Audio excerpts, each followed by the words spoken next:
we will finish the first chapter. Yeah, we finished the first chapter. Last week we have already finished this one. So this is the key point, key message. Yeah, key message. The highlighted words, a key message. Virtues not broken for the purpose of gain, etc., and rectifying by making amends after being broken by the faults of negligence, etc. So the sila, morality, you have to keep, you have to practice regardless of gain, fame, regardless of life and body. And because of the negligence and because of a lack of the mindfulness, sometimes in case you break the rules, but later you know, oh, I have already broken the precept, then you have to make amends. Then you are pure again. Yeah, you are pure again. And also, if you are really targeting to attain the Nibbana, or at least to reach the jhana state and magga state, you have to avoid the 7 bounds of sexuality as well. And also, if you are really wishing to attain the Nibbana or Magga or Jhana, then you have to make your mind pure.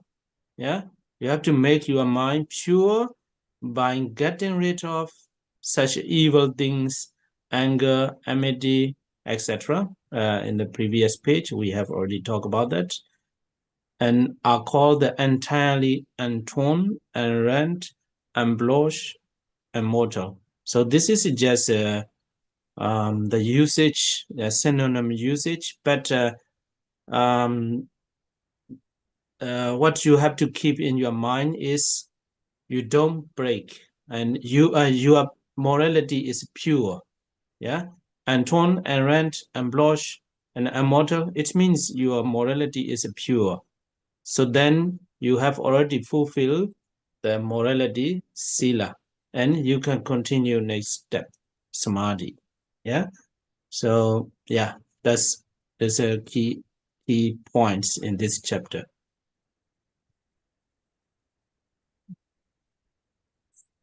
Ngày hôm nay thì chúng ta sẽ cố gắng kết thúc xong cái chương đầu tiên của Thanh Tịnh Đạo. Tuần vừa rồi thì chúng ta đã kết thúc xong cái phần là Sila Sankile Sahodana. Nguyên cái phần này là cái xương sườn hay là cái điểm mấu chốt của cái phần này. Bởi vì nếu mà giới hạnh không có bị phá vỡ vì cái mục đích là danh lợi, thì lúc ấy và sau khi mà nếu mà trong trường hợp mà người đó phạm giới thì sám hối lúc bấy giờ để làm cho giới trong sạch trở lại, hoặc là cái người đó hoặc là không có vi phạm giới hạnh bởi cái lỗi là do bất cẩn, thì chúng ta cần phải giữ giới cho thật là trong sạch, không có màng đến cái việc là lợi lộc, danh tiếng, hoặc là thậm chí là cả sinh mệnh, hoặc là vì lý do là bất cẩn, hoặc là dễ vui dãi đãi.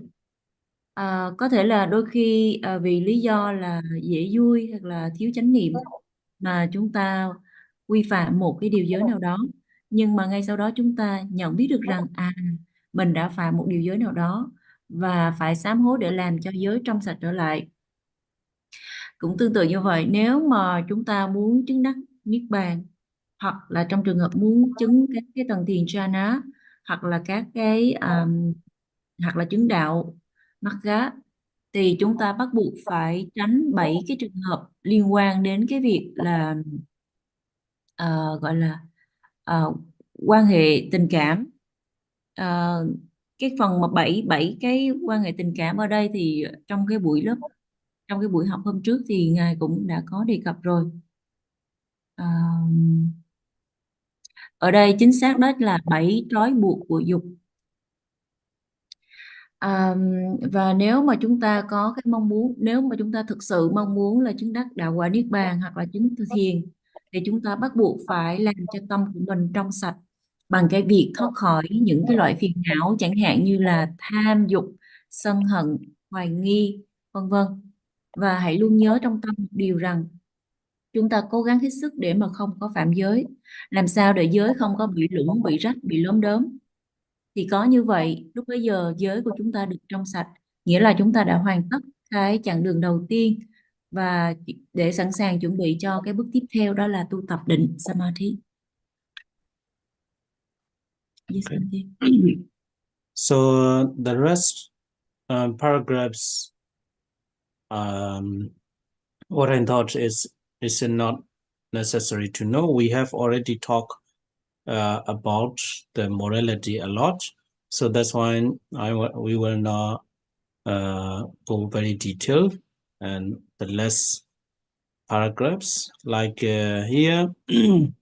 If you are interested, you can read Agikhandopama Sutta. Yeah.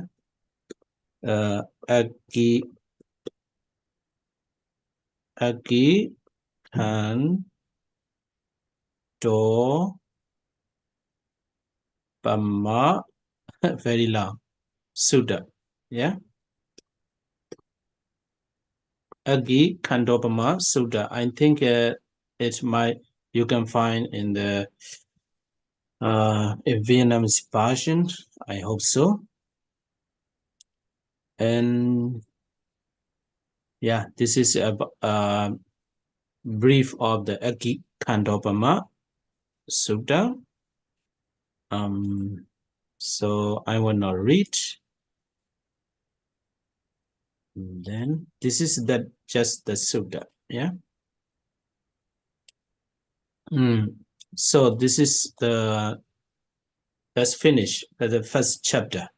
So before making conclusion of the chapter, what I want you to remember is there are 4 kinds of morality. Yeah, 4 kinds of morality in brief.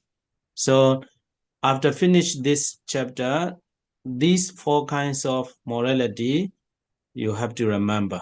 If you remember these 4 kinds of morality, that's enough. Yeah. So I will write it here. No, not this one. Yeah. 4 kinds of morality. What is first? Patimokkha Samvara Sila. Yeah. Patimokkha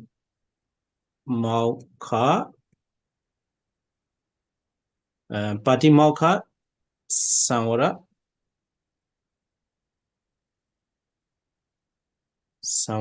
Sila. And second is Indriya Samvara Sila. And third is Ajiva Parisuddhi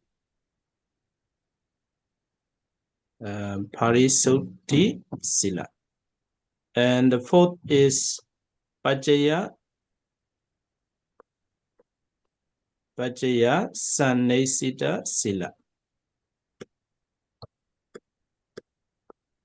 Sannesita Sila. These 4 kinds is you can keep in your mind. So what is the Patimokkha Samvara Sila? Actually, we have already talked about that, but I will I will tell you to keep in mind briefly. So Patimokkha Samvara Sila is a monastic rules for Bhikkhu and Bhikkhuni. Yeah, Bhikkhu and Bhikkhuni, here monks and nuns. But for the lay people, for most of the students in this class, is at least 5 Panchasila. Yeah, before we start the class, you have 5 Panchasila, Panadipada, etc. Yeah, 5 Sila. Yeah, 5 kinds of morality for the lay people at least. If you if you want more to give, then you can give 8 precept, 10 precept, and like that. And then next one is the restraint. Restraint means whenever whatever you do with mindfulness.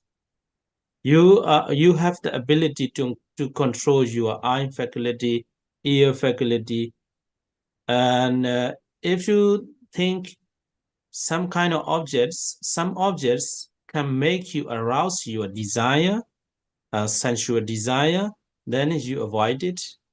And some objects can make you arouse to have the hatred in your mind, then you avoid it. So Indriya Samvara Sila, briefly to say,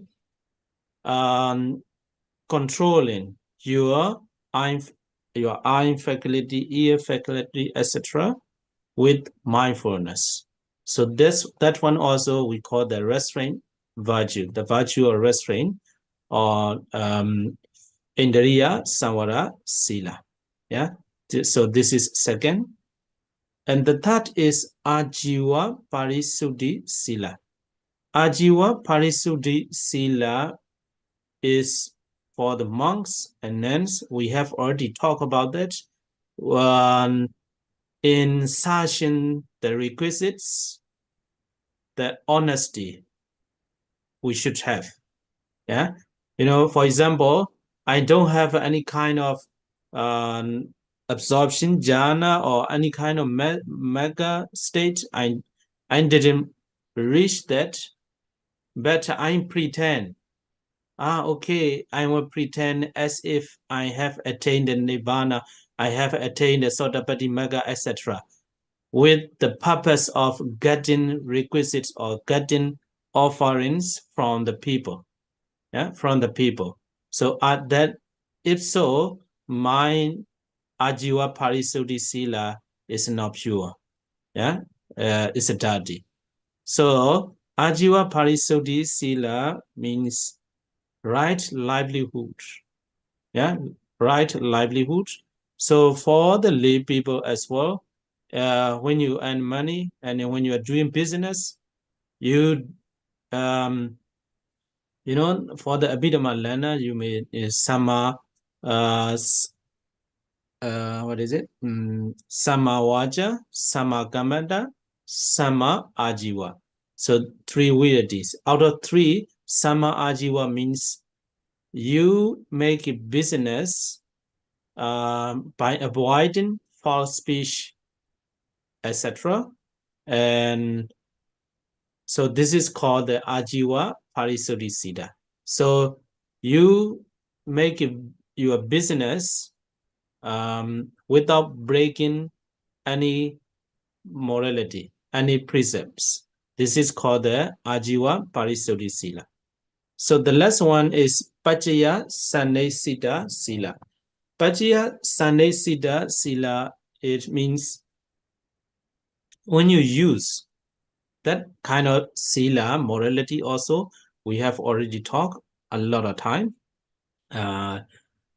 Here, briefly to say, Pachaya Sannesita Sila, whatever you use, yeah, whatever you use, anything, you use your car, you use your house, you use your small things at home.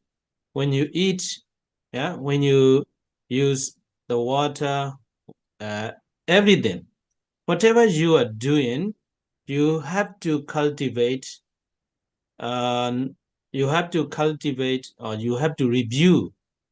You have to review all these things with the loving kindness to those who have given you, or who have invented the things. Yeah. So that's why Pajaya Sila is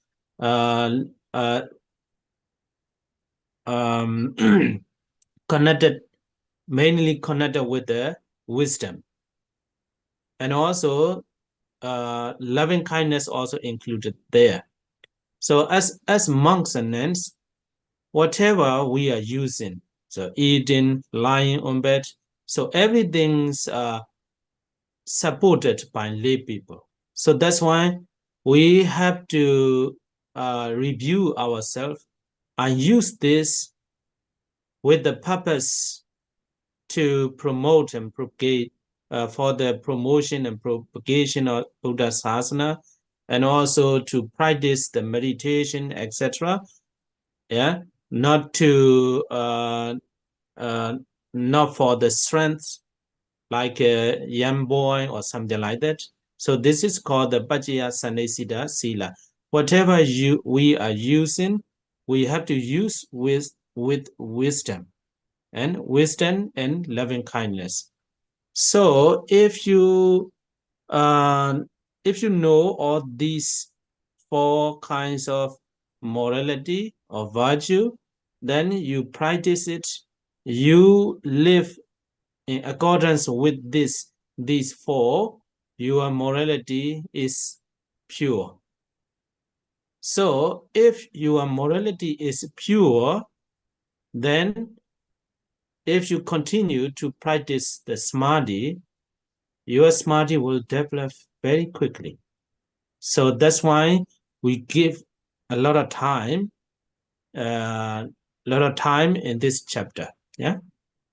So I hope you will understand why and how important the morality is.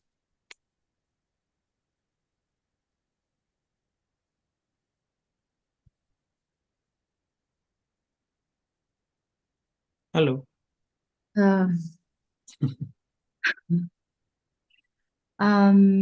Một số cái đoạn tiếp theo trong cái chương vần giới thì nó không có quá thật sự là cần thiết, bởi vì chúng ta cũng đã bàn về cái vấn đề về giới vì Sila rất là nhiều trước đây rồi.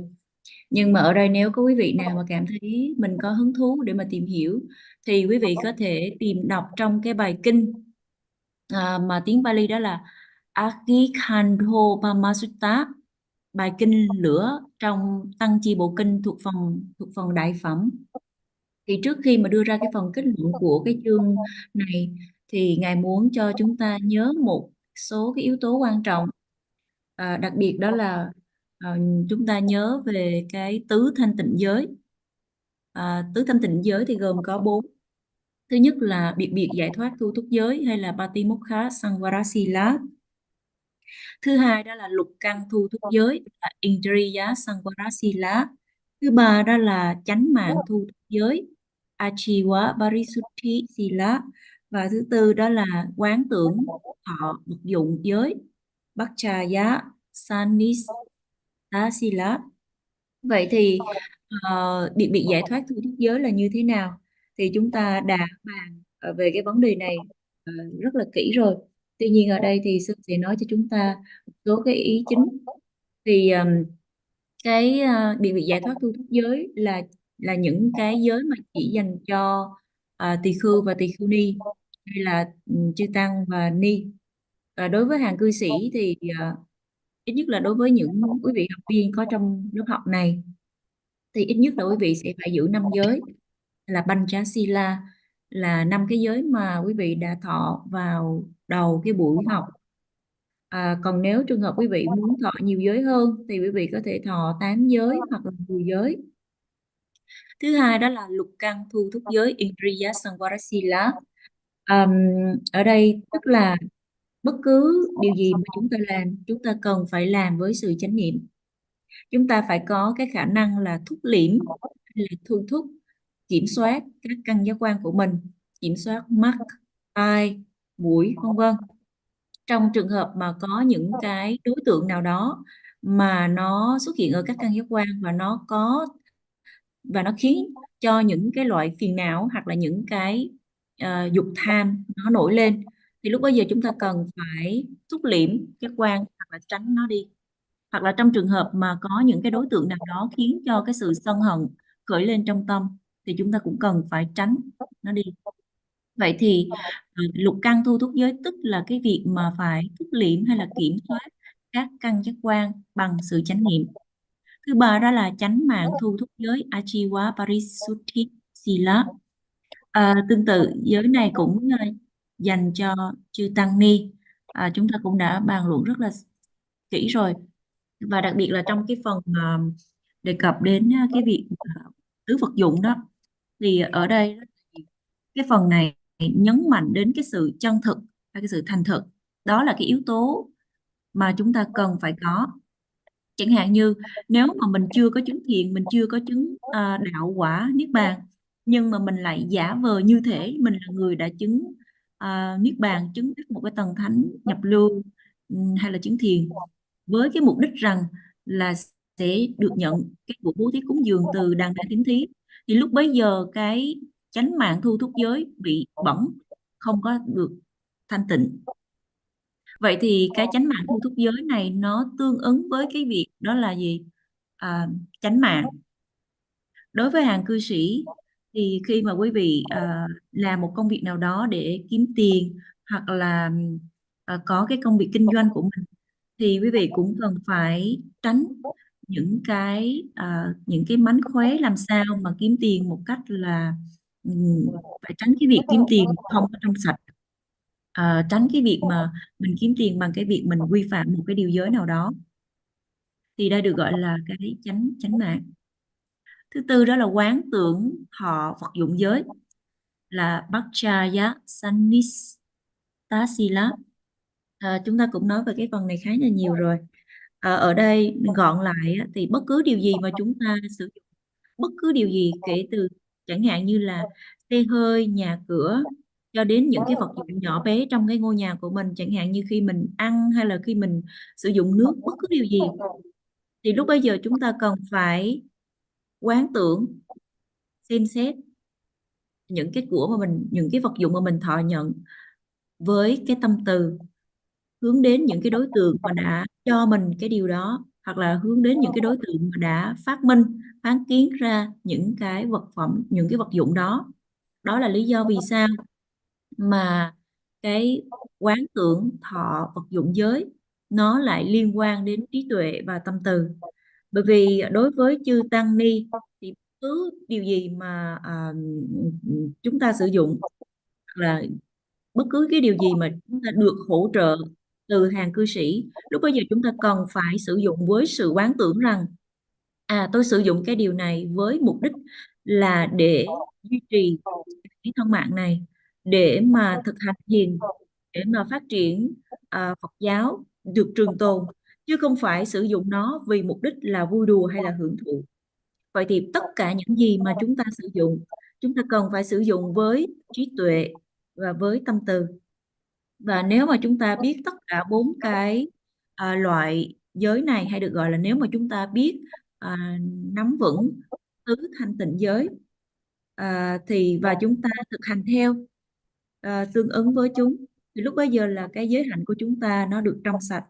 Và nếu mà chúng ta tiếp tục thực hành thiền, thì để mà phát triển định samadhi, lúc bấy giờ sự định tâm của chúng ta phát triển rất là nhanh chóng.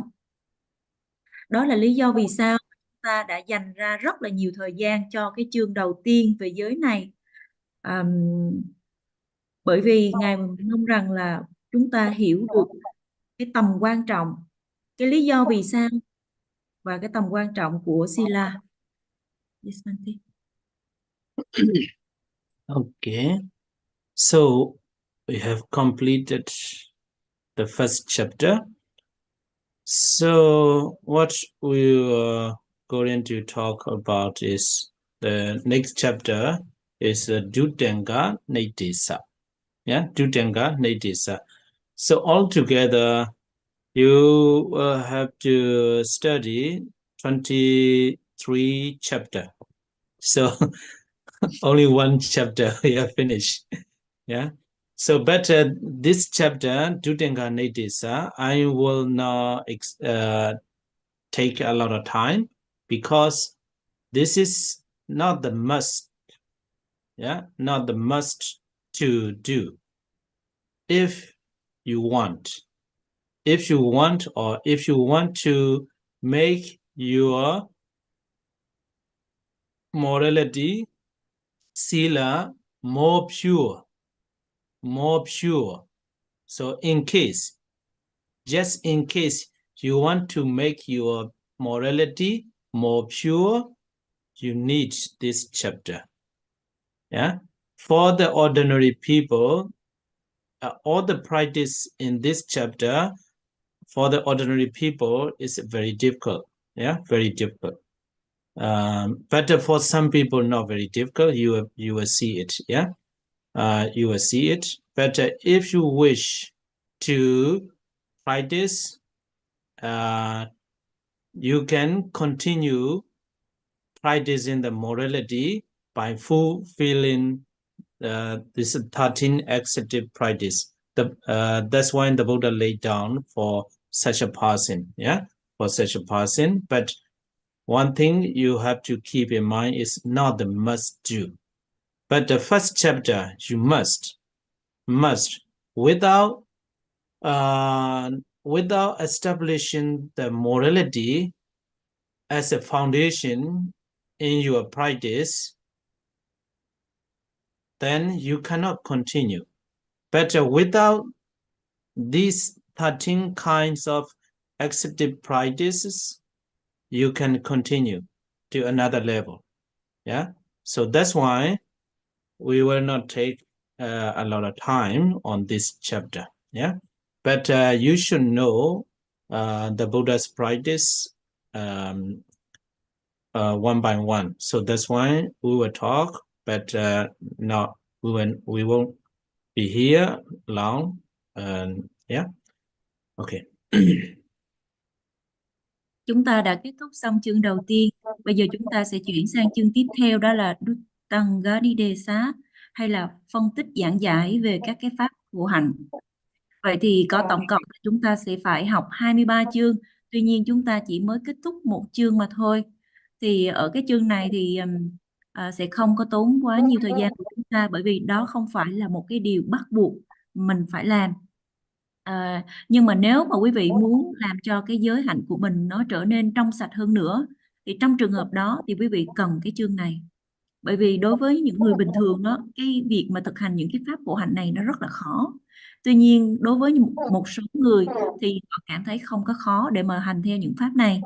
Tuy nhiên nếu quý vị có cái mong ước để mà thực hành những pháp khổ hạnh thì quý vị có thể thực hành bằng cái việc là thực hành viên mãn 13 cái pháp khổ hạnh mà được Đức Phật đề cập đến cho những cái được đề cập một cách cụ thể. Tuy nhiên Ngài nhắc lại, những cái pháp tu khổ hạnh này không phải là một cái điều bắt buộc. Nhưng mà cái chương đầu tiên mà chúng ta vừa mới kết thúc xong đó, về giới đó, đó là cái điều bắt buộc mà chúng ta phải thực hành. Bởi vì nếu mà chúng ta không có thiết lập cái giới hạnh của mình như là một cái nền tảng vững chắc thì chúng ta không có thể nào mà tiếp tục việc thực hành của mình. Tuy nhiên nếu mà mình không có thực hành 13 cái pháp khổ hạnh này thì chúng ta vẫn có thể tiếp tục đến cái mức độ tiếp theo. Cho nên đó là lý do vì sao mà cái chương này sẽ không có tốn nhiều thời gian của chúng ta. Tuy nhiên chúng ta cũng cần phải học qua để mà mình có thể nắm được là những cái lời dạy của Đức Phật từng bước như thế nào. Okay. So here Duttanga Nadisa, the ascetic practices. Now, while a meditator is engaged in the pursuit of virtue, so actually this is a continuation of the first chapter about the virtue morality. Yeah, he should set about undertaking the ascetic practice in order to perfect those special qualities of pureness of wishes, contentment, etc., by which the virtue of the kind already described is cleansed. So this sentence means if you keep practicing the ascetic practice, your virtue or morality, sila, is clean, cleansed or pure. So, but without this kind of ascetic practice, we have already talked about the 4 kinds of morality. If you practice, no problem, you don't need. But if you wish to more and more pure of your morality, then you can keep practicing this kind of 13 ascetic practice. For when his virtue is thus washed clean of stains by the waters of such special qualities as the pureness of wishes, contentment, effacement, seclusion, dispersal, energy, and modest needs, it will become quite purified. So this is our purpose, to get our morality quite purified, and we can practice the ascetic practices. His vows will succeed as well, and so when his whole behavior has been purified by the special quality of blameless virtue and vows, he has become established in the first 3 of the Asian Noble One's heritages. He may become worthy to attain to the 4th called delight in development. We shall therefore begin the explanation of the ascetic practice. So, briefly to say, if you wish, or if you have if you think you have the ability to practice, this ascetic practice is very strong, very strong. So if you want to continue, even though it's very strong, if you want to continue practicing and you practice well, then your morality, virtue, or sila will be more and more purified. So that's why the Buddha laid down the 13 kinds of ascetic practice.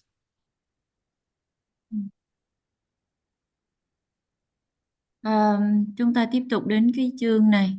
Đó là thực ra thì cái phần này cũng có gọi là tiếp tục, nó có liên quan đến cái chương giới chúng ta đã học. Vậy thì khi mà một thiền giả theo đuổi cái con đường giới thì vị ấy nên khởi cái sự thực hành khổ hạnh để mà kiện toàn các cái đức đặc biệt, chẳng hạn như là ít muốn hoặc là biết đủ, vân vân. Nhờ đó mà giới như đã mô tả được thanh tịnh. Thì nếu mà chúng ta thực hành những cái pháp tu khổ hạnh Ruttanga thì cái giới hạnh của chúng ta sẽ trở nên thanh tịnh hơn, trong sạch hơn.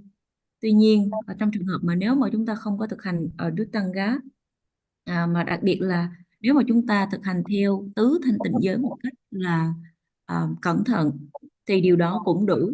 Nhưng trong trường hợp nếu mà chúng ta muốn giới của mình trở nên thanh tịnh hơn nữa thì chúng ta có thể thực hành 13 cái pháp khổ hạnh này.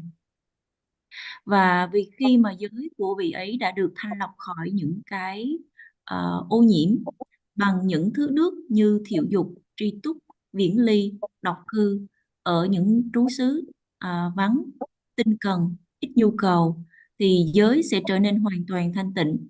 Vị ấy sẽ thành tựu tất cả những ước nguyện của mình. Thì đây chính xác là cái mục đích vì sao mà chúng ta cần phải thực hành để mà cho giới hạnh của mình được trong sạch. Và khi mà toàn thể con người đã được thanh lọc bằng cái công đức giới và ước nguyện và đã an trú trong 3 thánh tài đầu tiên, thì vị ấy bây giờ có thể xứng đáng đạt đến cái gia tài thứ 4 được gọi là sự hân hoan trong tu tập. Bởi vậy cho nên là chúng ta sẽ khởi sự giải thích các cái pháp tu khổ hạnh. Thì về cơ bản mà nói gọn lại, nếu mà chúng ta nghĩ rằng mình có khả năng để thực hành các cái phép tu khổ hạnh thì chúng ta có thể thực hành và tiếp tục thực hành như vậy. Lúc bấy giờ giới hạnh của mình sẽ trở nên hoàn toàn thanh tịnh và trong sạch. Đó là lý do vì sao mà Đức Phật đã liệt kê ra 13 cái phép khổ hạnh. So the Pali words I highlighted here is the special qualities, yeah, special qualities of the Dhamma practitioner. Yeah, Dhamma practitioner. If you want to know how he is or how she is, and you can investigate it, whether he or she has such a kind of special qualities.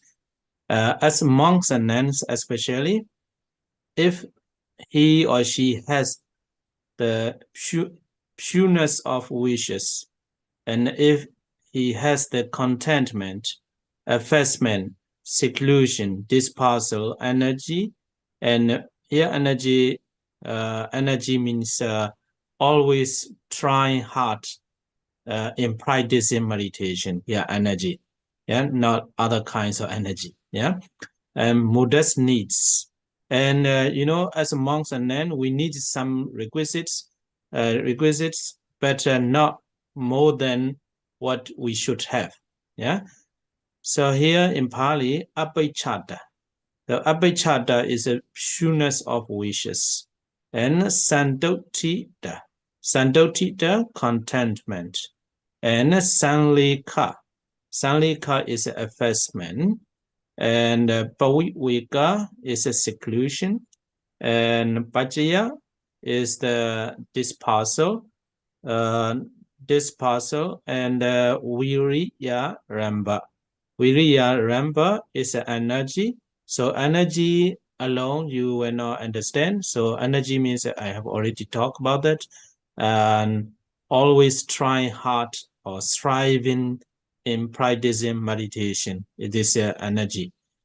And modest need, subharata.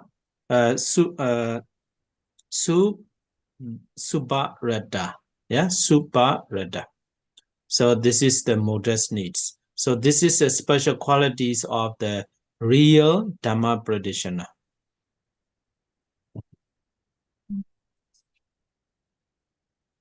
Ở đây thì sư có bôi đậm màu xanh một cái câu tiếng Pali để mà nhấn mạnh đến những cái phẩm chất của một hành giả thứ thiệt.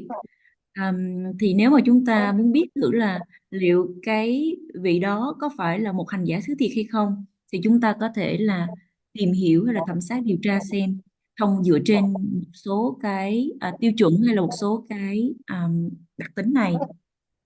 Chẳng hạn như nếu mà vị đó có cái gọi là có cái tinh thần đó là thiểu dục, tri túc, viễn ly, độc cư, thích ở những chỗ vắng vẻ, rồi tinh cần, rồi ít nhu cầu, vân vân, thì đó là những cái phẩm chất đặc biệt của một vị hành giả thứ thiệt. Thì đối với chư tăng ni mà nói thì chư tăng ni cần tứ vật dụng, tuy nhiên không có thọ nhận nhiều hơn những gì mà mình nên có. Mình cần phải học mình cần phải trau dồi cái phẩm chất đó là thiểu dục và tri túc biết đủ. Một số cái từ chẳng hạn như là abhijjhata ở đây tức là thiểu dục, rồi santuttita đó chính là tri túc, rồi salekha tức là viễn ly, độc cư, bhaviveka là độc cư, rồi bhaccaya là thích ở những chỗ vắng vẻ, viriyarampa tức là cái sự tinh cần.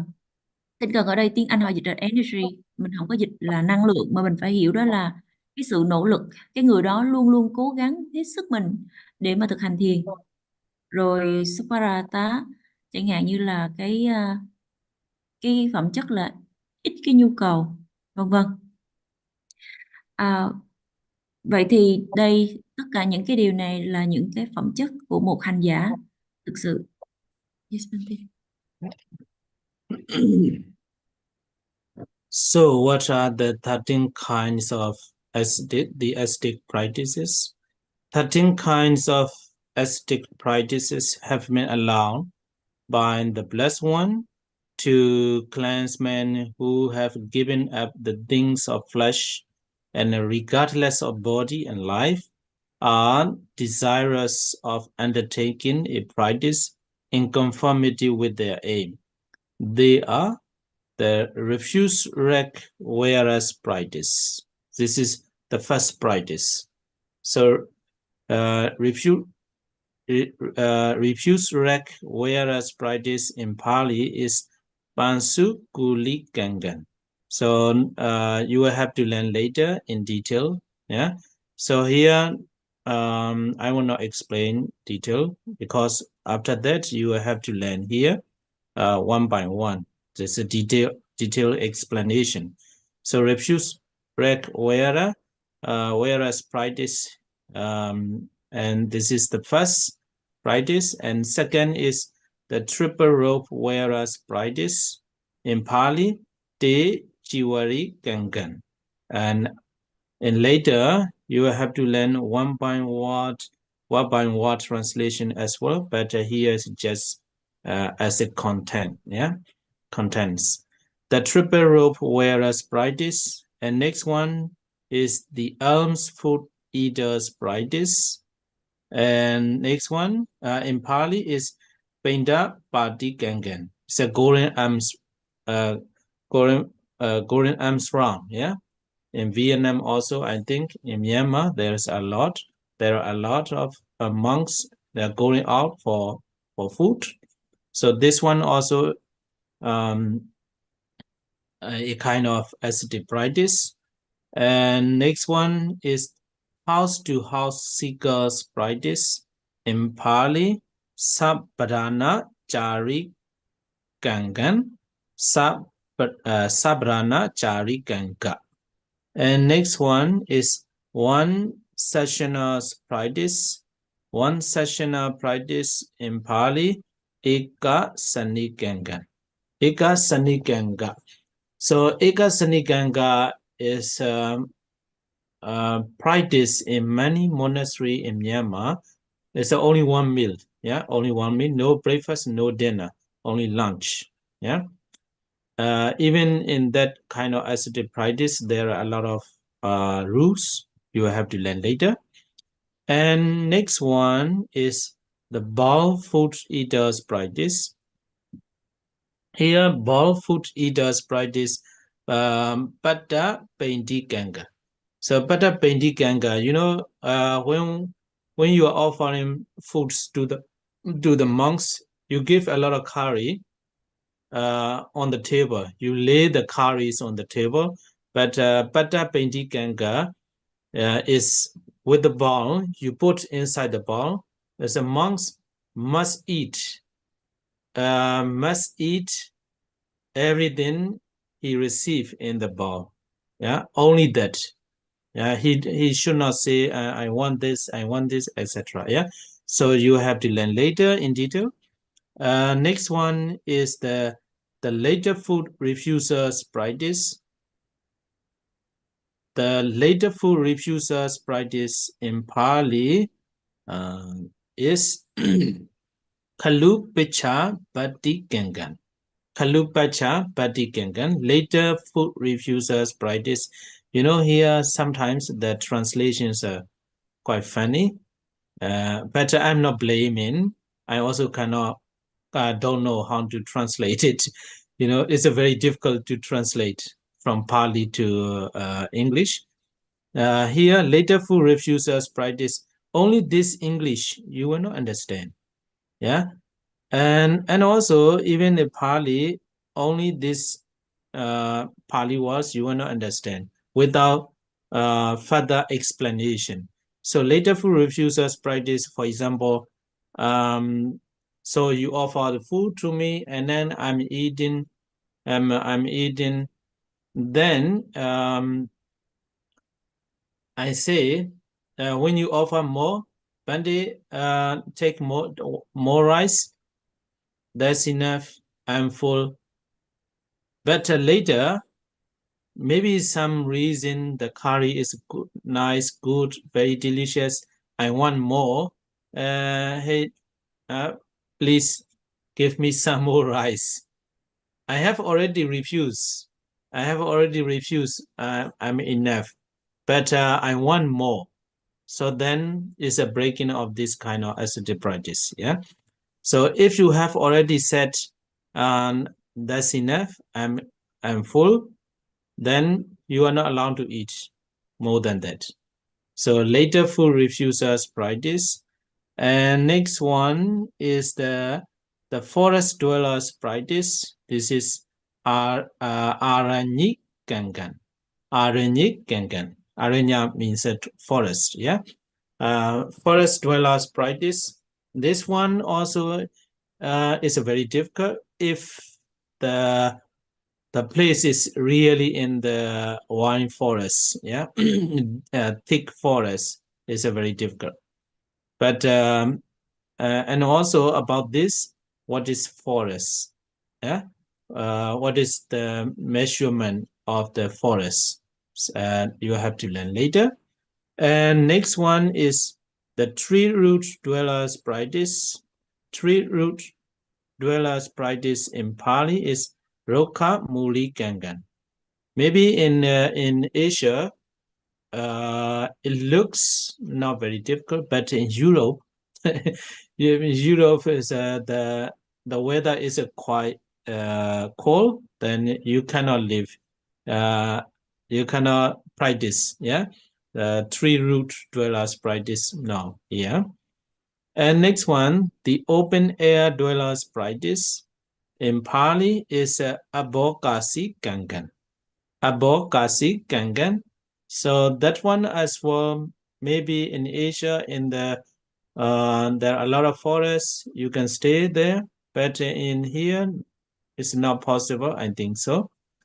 And next one is the Karna ground dwellers practice, graveyard, yeah. Karna ground dwellers practice in Pali, Sosani Gangan. And next, the any bad users practice. Any bad users practice is Yatha Sandati Gangan. Yatha Sandati Gangan. So Yatha Sandati Gangan means, for example, when you are going to monastery and the host monk will tell you, hey, you have to sleep there. You have to sleep there. Then that place is not very nice. You don't like.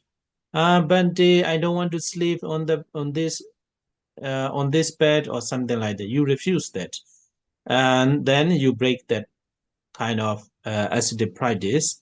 So if you are bound, if you are given promise to practice such a ascetic practice, you are not allowed to refuse. You have to accept whatever the host monks give you.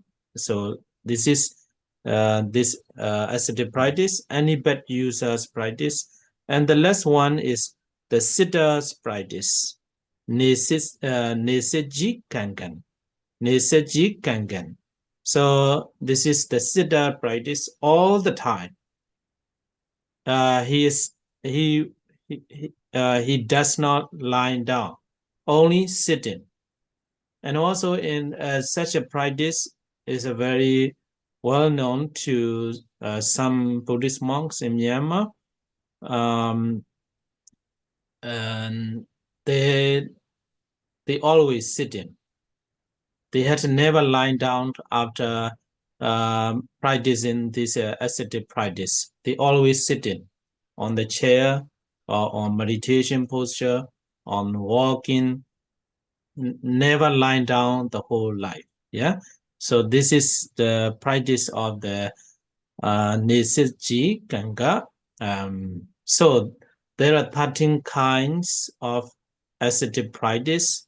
So one thing you should not forget is this practice is not a must do, not a must. if you want, yeah, if you want to practice such a kind of difficult practice and to make your morality purified, and then you can practice. So without this 13 kind of practice, you continue to the samadhi morality, no problem. Yeah, no problem. But if you wish, or if you want to practice, or if you want to live by practicing this practice, no problem. Anyway, the Buddha appreciate if you can practice these 13 kinds of ascetic practice. Yeah. Vậy thì 13 cái pháp tu của hạnh là như thế nào? Đầu tiên đó là hạnh phóng tạo y. Hạnh phóng tạo y tiếng Pali đó là Samsukulikangang. Chúng ta sẽ học chi tiết về cái hạnh phóng tạo y này sau. Đó là lý do vì sao mà sư không có giải thích nhiều ở cái phần này. Thứ hai đó là hạnh ba y. Tiếng Pali đó là Techiwarikangang. Chúng ta cũng sẽ học sau. Hạnh thứ ba đó là hạnh khất thực. Ở hạnh khất thực tiếng Pali đó là Bindapatikangang. Ở Việt Nam và ở Myanmar thì có rất là nhiều vị tăng đi khất thực. Hạnh thứ tư đó là hạnh khất thực từng nhà. Tiếng Pali đó là Sasanattakasila. Hạnh thứ năm đó là nhất tọa thực. Tiếng Pali là Ekasanikkangang. Đây là cái pháp thực hành mà có rất là nhiều, mà được thực hành ở rất là nhiều thiền viện ở Myanmar. Đó là khi mà các vị chỉ dùng duy nhất một bữa một ngày mà thôi, dùng một bữa duy nhất vào bữa trưa, không có dùng bữa sáng, không có dùng bữa tối. Và cái nhất tọa thực này đó, cái hạnh nhất tọa thực này nó có nhiều cái điều luật đi kèm mà chúng ta sẽ học sau. Hạnh thứ sáu đó là hạnh ăn trong bình bát. Thì khi mà một cái người nào đó, khi mà ví dụ khi mà một Phật tử mà cúng dường thực phẩm lên vị tăng, thì lúc bấy giờ thì họ để cà ri, chẳng hạn như họ để cà ri ở trên bàn. Thì lúc bấy giờ thì nếu mà vị nào mà không có thực hành cái hạnh này đó, thì vị đó có thể ăn những cái món ăn được bày ở trên bàn, nhưng mà được dâng cúng cho vị đó. Tuy nhiên đối với vị nào mà thực hành cái hạnh chỉ ăn trong bình bát thôi, thì vị đó chỉ được phép ăn những gì mà được cúng dường, được bỏ vào cái bát của mình mà thôi. Và vị đó không có thể nào nói rằng là tôi muốn ăn cái này, tôi muốn ăn cái kia, không thể. Hạnh thứ bảy đó là hạnh không có để dành đồ ăn, hay là không có nhận đồ ăn sau khi mà đã ăn xong. Ở đây mà tiếng Pali của cái hạnh thứ bảy đó là Kalupakchapatikangang. Đôi khi cái phần chuyển ngữ nó hơi thú vị một chút xíu, nó hơi buồn cười một chút, nhưng mà ngài cũng không có thể nào mà phàn nàn hay là chỉ trích được, bởi vì đôi khi nó rất là khó dịch từ Pali sang tiếng Anh. Cái việc mà mình đọc chữ tiếng Anh thôi đó, mình cũng không có thể nào hiểu được, mà trong trường hợp mình đọc chữ Pali thôi đó cũng rất là khó để hiểu, nếu mà không có cái phần giải thích đi kèm theo. Thì cái hạnh thứ bảy, hạnh không có để dành đồ ăn là như thế nào? Có nghĩa rằng là khi mà một vị nào đó dâng vật thực cho một vị tăng, mà vị tăng vị tăng nói rằng là chẳng hạn như là dâng cơm đi, vị đó nói rằng là cái phần cơm này là đủ rồi, tôi no rồi. Nhưng mà một lát sau, chẳng hạn như cà ri nó ngon quá, nó hấp dẫn quá, vị này muốn dùng thêm cơm, vị này mới nói rằng là tôi muốn dùng thêm cơm. Thì lúc đó bấy giờ là vị này đã đứt giới này rồi, bởi vì vị này trước đó đã từ chối cái việc là nhận thêm cơm, nhưng mà bây giờ vì lý do là cà ri hay là món ăn nó ngon thì lại muốn ăn thêm cơm, thì lúc bấy giờ vị này đã phá giới. vị này không có được phép ăn thêm bất cứ cái điều gì ngoài những cái thứ mà mình đã nhận. Rồi hạnh thứ 8 đó là hạnh ở rừng. Tiếng Pali là Aranyikangang. Trong tiếng Pali cái chữ Aranya nó có nghĩa là rừng. Cái hạnh này rất là khó để thực hành, đặc biệt là đối với những cái khu rừng rậm. Vậy thì cái khu vực như thế nào được xem là một cái khu rừng thì chúng ta sẽ học ở phần sau. Hạnh thứ 9 đó là hạnh ở gốc cây. Tiếng Pali đó là Rukkha Mulikangang. Có thể cái hạnh này có thể thực hành ở châu Á, tuy nhiên ở châu Âu á, vì thời tiết nó khá là lạnh cho nên là không có thể nào mà thực hành được. Hạnh thứ 10 ra là hạnh ở giữa trời. Tương tự, cái pháp thực hành này có thể thực hành ở châu Á, bởi vì châu Á có rất là nhiều cái khu rừng. Tuy nhiên ở châu Âu thì có vẻ như là bất khả thi. 11 đó là hạnh ở nghĩa địa. Pali là Sosanikangang. Hạnh thứ 12 đó là hạnh nghỉ chỗ nào cũng xong. Thì và tiếng Pali của nó là Yatha Sangthatikangang. Có nghĩa là khi mà một vị đến một cái thiền viện hay là một trú xứ nào đó mà chư tăng ở đó bảo rằng là quý vị có thể ngủ ở đây, thì nếu mà cái vị tăng khách đó trả lời rằng là thưa Bante, con không có thích cái chỗ này, con không có muốn, con không có thích, vị này từ chối, thì lúc mà từ chối như vậy tức là vị này đã phá đi cái hạnh mà mình đang, có nghĩa là đang phá đi cái giới thứ 12 này. Nếu mà chúng ta đã nhất quyết, đã hứa là sẽ thực hành những cái pháp tu của hạnh Đức Tăng Gá thì chúng ta không có được từ chối, mà chúng ta phải chấp nhận bất cứ nơi nào mà chư tăng, hoặc là bất cứ cái chỗ nào mà chúng ta được chỉ định. Và hạnh thứ 13 đó là hạnh ngồi, không có nằm. Thì một vị mà cái vị nào mà thực hành cái hạnh ngồi đó thì chỉ ngồi mà thôi, không có nằm trong suốt cuộc đời mình. Và ở Myanmar có rất là nhiều vị tăng nổi tiếng thực hành cái hạnh này. Họ luôn luôn ngồi, có thể là ngồi trên ghế, ngồi hoặc là ở trong cái tư thế đứng, hoặc là họ ngồi ở trong cái tư thế thiền tọa. Tuy nhiên họ không có được nằm trong suốt cuộc đời của mình. Vậy thì về cơ bản vừa rồi là đề cập khái quát về 13 cái pháp tu khổ hạnh. Nhưng mà có một cái điều mà chúng ta không có nên quên, đó là những cái pháp tu khổ hạnh này không phải là một cái điều bắt buộc phải thực hành.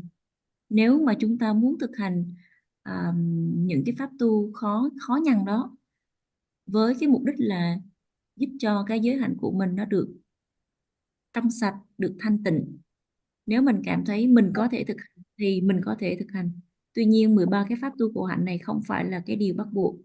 Bởi vì nếu mà mình không có thực hành 13 cái pháp này, mình vẫn có thể tiếp tục thực hành định samatha, định samadhi, không có vấn đề gì cả. Tuy nhiên nếu mà chúng ta muốn sống bằng cái việc mà thực hành 13 cái pháp tu khổ hạnh này thì cũng không có vấn đề gì cả. Mà thực chất á, thì Đức Phật tán thán, Đức Phật ca ngợi những ai mà có thể thực hành 13 cái pháp này. Bởi vì ngay từ cái lúc nãy Hasu có quên dịch cái đoạn đầu tiên đó, đó là Đức Thế Tôn đã cho phép thực hành 13 cái pháp khổ hạnh cho những thiện nam tử đã từ bỏ chuyện xác thịt và không có kể thân mạng, mong muốn tu tập phù hợp với cứu cánh giải thoát. Okay, so next time we will continue to the one by one explanation of the 13 ascetic practice. Yeah, so I will stop here. We'll continue next week. We'll talk about the Pansukuliganga Katha. Yeah. Yes. Vậy thì tới thì chúng ta sẽ học về cái phần giải thích từng từ của 13 cái pháp khổ hạnh này. Thì sẽ tiếp tục vào tuần tới. Buổi học ngày hôm nay xin được kết thúc ở đây. Tới phần hồi hướng và chia phước, xin mời quý vị chúng ta cùng chú tâm và chánh niệm để hướng tâm theo. Okay, let's make share and merit. Edawadaja amehi sambandam punya sambada sabbe dewa numodando sabbe nara numodando sabbe sada numodando sabba sambadi sediya kada ame yampunya dukara ajasa duga Ponyene dena nibbana sigamba poma de maya tanja punya mayande ma pawesu disubanina de sabedam pamodedoa de sabedam pamodedoa sugan labandu sabana Imina punya gamina mame bala samagamo sadan samagamo hodu ya wanibana badiya kayina waja chidina pamadina mayagada ajayang kama me bandi puripanya dadagada Idame punya aswakya waha hodu Idame punya nibbanasa bhajiyo hodu Imame punya bagan sabasadanam bhajimi Idano nyadina hodu Sukhida hodu nyadayo Idano nyadina hodu Sukhida hondu nyadayo idano nyadina hondu Sukhida hondu nyadayo Sadhu, sadhu, sadhu. Thank you so much for your teachings today, Bante. See you next week. Welcome, see you next week. Thank you, Bante. Okay, bye bye. Cảm ơn cô Hasu đã truyền gửi cho con.